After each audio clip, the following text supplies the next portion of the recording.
And Ty, good morning. How are you? Good morning, guys. How you guys doing, man?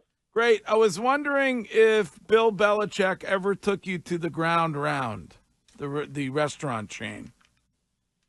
No, hell, they still got a ground round around here? It's coming back. It's making a comeback, and so apparently he took Rodney Harrison there on his free agent visit. So I was wondering if it was Bill's go-to when it came to restaurants. But if he didn't take you there, No, I did that. No, I might have. It took me the ground round on the free agent visit. I might have had to think twice whether I'm coming here. Damn, at least go out there and get a nice meal. Damn, that's letting me know right now what we negotiating with. Well, they saving all the money for you to pay you. That's why they take you to the ground round. They want to have more money to give you in your contract. Yeah, that's damn sure how I felt when I got drafted up here, though. When they put me up at the end zone, I'm like, damn, I done got drafted right back to Aliquippa. Well, there weren't many options other than the end zone motel that were in the area. I mean, things have changed a little bit. They have yeah, but hey, Greg, I would have. I mean, at the time, you could have got. I would have stayed 20 minutes away. I mean, damn. Yeah. But end zone, man, and they ended up living there for 6 months. Thanks to some people out there that didn't want to get out the house. Scott Zolak. The end zone was a dump. All right. Well, oh man, they had some good ass wings though. So listen, big win for these guys. A domineering win for these guys over the Bears on Sunday.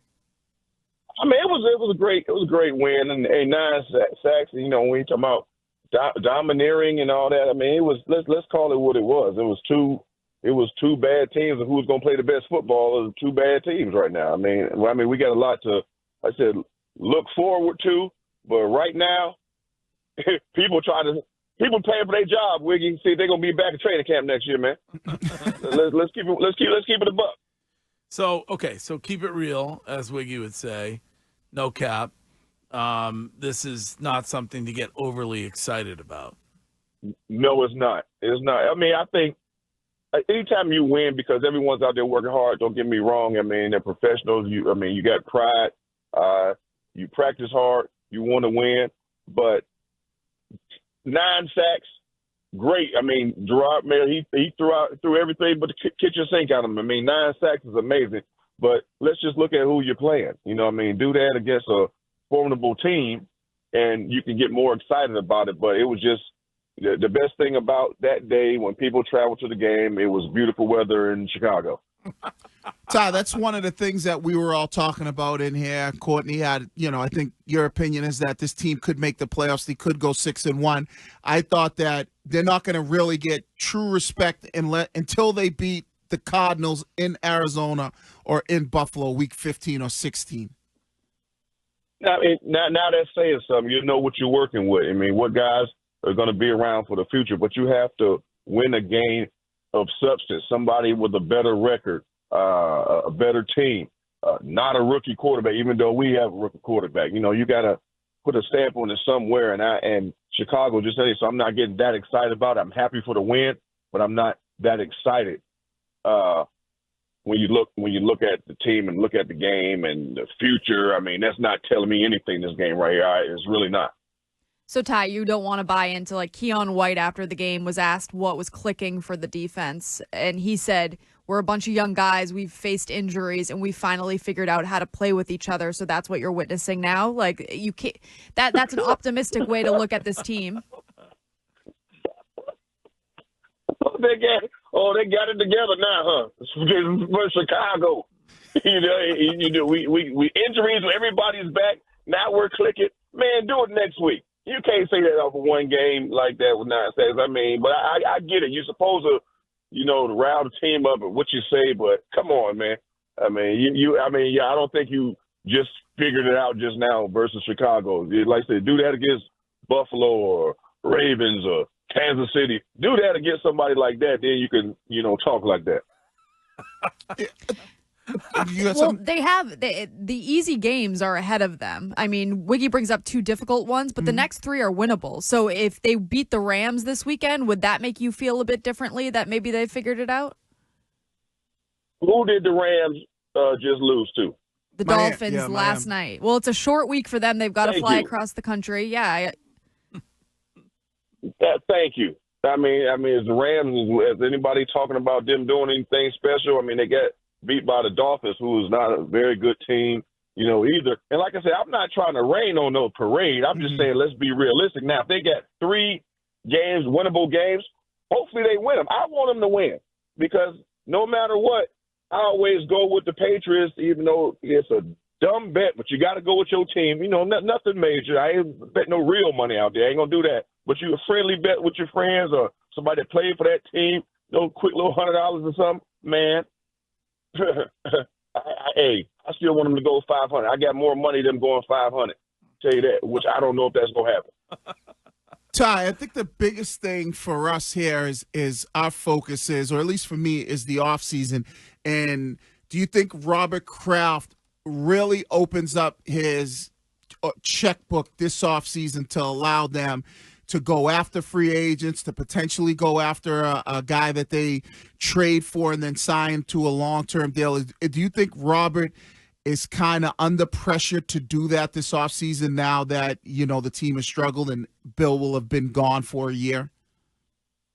I think it is going to put some pressure on Mr. Kraft to, open it up a little bit. But now it's going to be more attractive, too, because you have a quarterback. You don't have some stability at quarterback, so you might be able to get one of these free agents in here, but it's still going to cost you.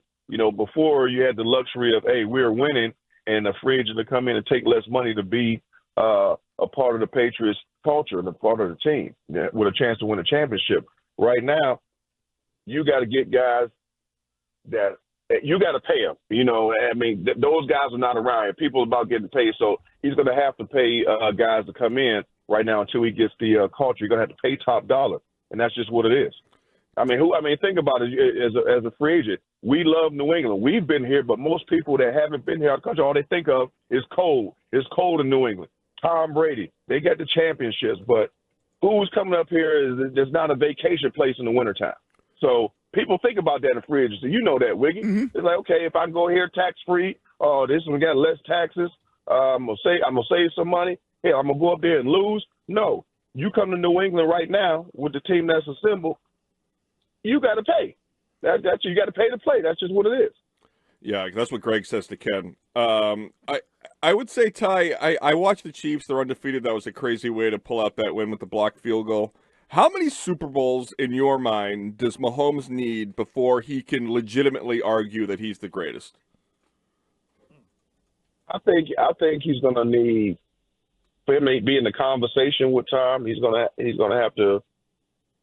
5 is when the conversation is starting because no one else has that. Everything else was the 4. We talk about the Joe Montanas. He's 4, right? Who was the Steelers? They got 4. Mm-hmm. Well, Bradshaw. He's so far out there. Yeah.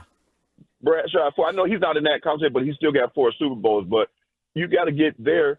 You got to jump Joe Montana first. You know what I mean? To be in that conversation. Tom's in a whole nother stratosphere. Now, if you get 7 or more, okay, now you earn that. But you got to play long enough to do so.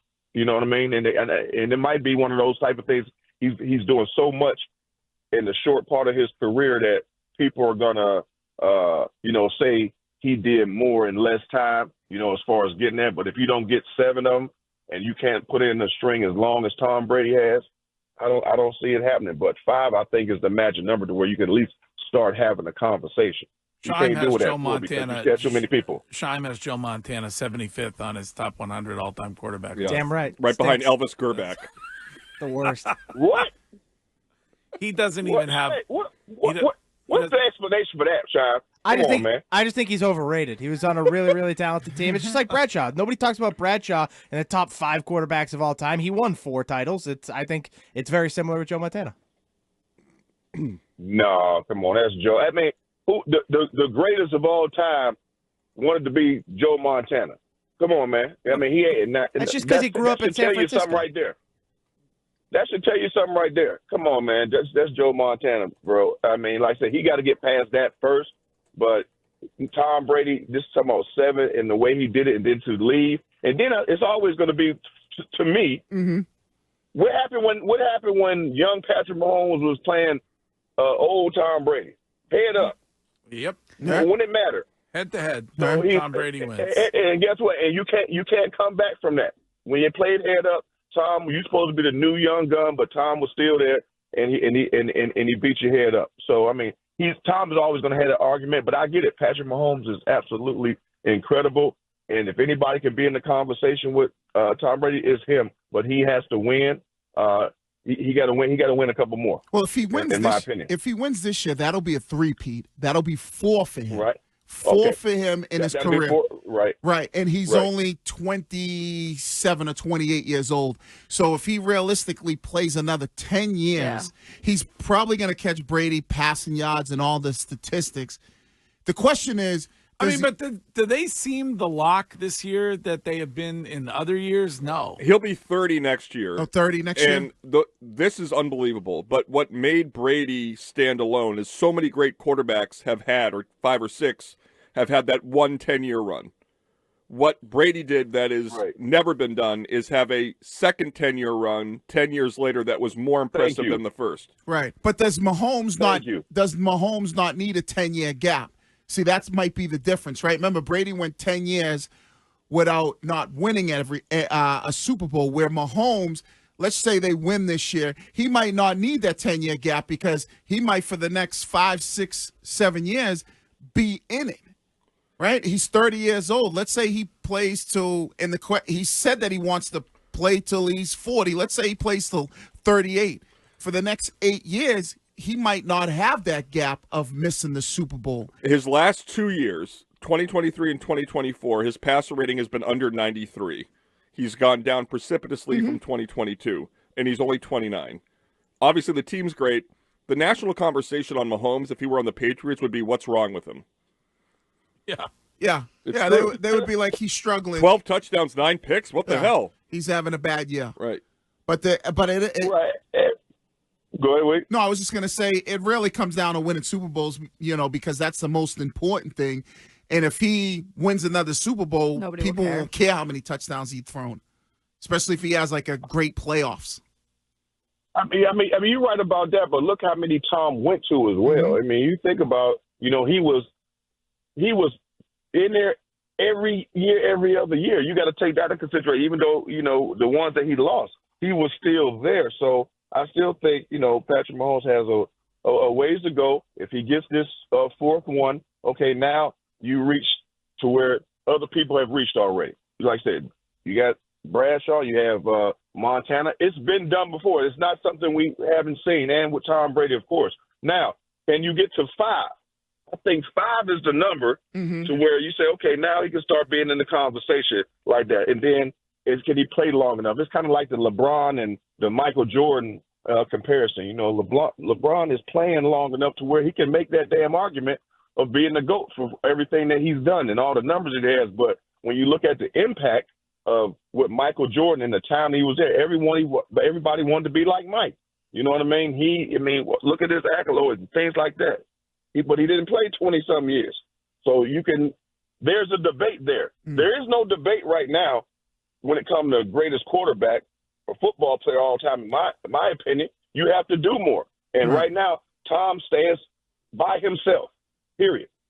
Time for the most entertaining play of the game, which is brought to you by Apex Entertainment. Experience the thrills at Apex Entertainment in Marlboro. Any suggestions? The most entertaining play? The coin flip. I agree with you, Curtis. Hey, the touchdown pass wasn't bad. Oh, it was the 2-yard pass. I would say the touchdown pass. I mean, maybe can we have one that was called back? I mean, that one on the sideline. The sideline throw, laser beam. Which was your favorite sack? There were 9. I guess maybe that's that first throw of the game. Drake made a hooper. I like when the NFL receiver doesn't realize that he has to stay in bounds at all times. That's stay in bounds. Schooler one. I think Mother Nature had the best, most entertaining play. It was nice weather in November in Chicago. My vote goes to Mother Nature. Hey, guys. I thought you were going to be more excited about this Patriots Me team too. this morning. A little cold water from Ty Law this morning, but maybe we need that. He's keeping it a buck. Yeah, he's keeping it real. Hey, you know, look, Gerard is my man. I'm gonna be real, give him a hard time. Look, when I was playing, I didn't play well. They gave me a hard time. No excuses. But I'm giving them the kudos. But I'm just like, I would like to see that versus a better team. And hey, I mean, it comes with the territory. We on this side now. Wiggy, you know how it is. I mean, we've been there. You play bad, you get talked about. Yep. It's nature of the beast. Plain and simple. All right, Hey. Ty Law. Thank you for taking the time. Thanks, guys.